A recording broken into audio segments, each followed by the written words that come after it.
29 ნოემბრიდან 5 დეკემბრამდე სპეცრაზმის კვებაზე ჯამში 9 მილიონზე მეტი დაიხარჯა. თბილისში უკვე მე-14 დღეა, რაც უწყვეტი აქციები მიმდინარეობს და ქართული ოცნების მიერ 2028 წლის ბოლომდე ევროკავშირის მოლაპარაკებების გახსნის შეჩერებას ხალხი ქუჩაში აპროტესტებს. 28 ნოემბერს გაკეთებული განცხადების მიხედვით ქართულმა ოცნებამ მიიღო გადაწყვეტილება, რომ 2028 წლის ბოლომდე დღის წესრიგში აღარ დააყენოს ევროკავშირთან მოლაპარაკებების გახსნის საკითხი. ასევე ქართული ოცნება ევროკავშირის მხრიდან ყოველგვარ საბიუჯეტო გრანტზე ამბობს უარს. ქართულმა ოცნებამ მომიტინგეთა წინააღმდეგ წელს უკვე არაერთხელ გამოიყენა სპეციალური საშუალებები და საპოლიციო ძალები. ჩვენ დავინტერესდით, რა ჯდება მიტინგის დარბევა. სამწუხაროდ შინაგან საქმეთა სამინისტრო მონაცემების უდიდეს ნაწილს არ აქვეყნებს და ხარჯებიდან მხოლოდ ჭამის ხარჯების მოძიება შესაძლებელია. მიმდინარე დარბევების კვების უზრუნველყოფის მიზნით გამოცხადდა ტენდერი, რომელშიც გაიმარჯვა შპს Star Food-მა. შპს Star Food-ი არის სამეწარმეო და არასამეწარმეო იურიდიულ პირთა რეესტრის მიხედვით 2024 წლის 11 ივნისს შექმნილი კომპანია და შსს-თან ხელშეკრულება დარეგისტრებიდან ერთ თვეში 2024 წლის 16 ივლისს გააფორმა. კომპანიის დირექტორი და 100%-იანი წილის მფლობელი თამარ სულაძეა. მასზე რაიმე ტიპის ინფორმაცია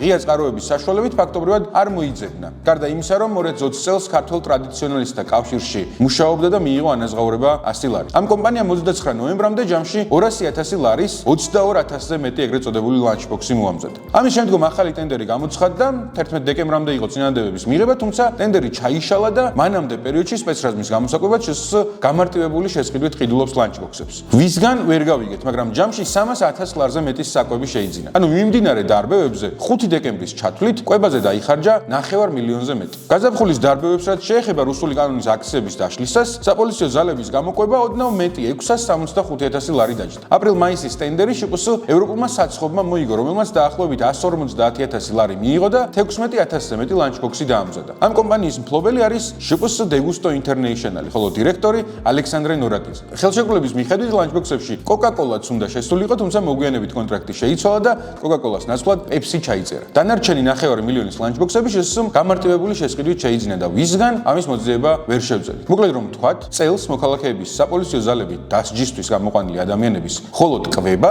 სახელმწიფოს 1 მილიონ ლარზე მეტი დაუჭდა. დანარჩენი ინფორმაცია კი სამწუხაროდ ვერ მოვიპოვეთ. უფრო მეტი დეტალი შეგიძლიათ იხილოთ ჩვენ სტატიაში, დამიმიწერეთ ჩვენი არხი და დაელოდეთ სხვა გადამოწმებულ ფაქტებს.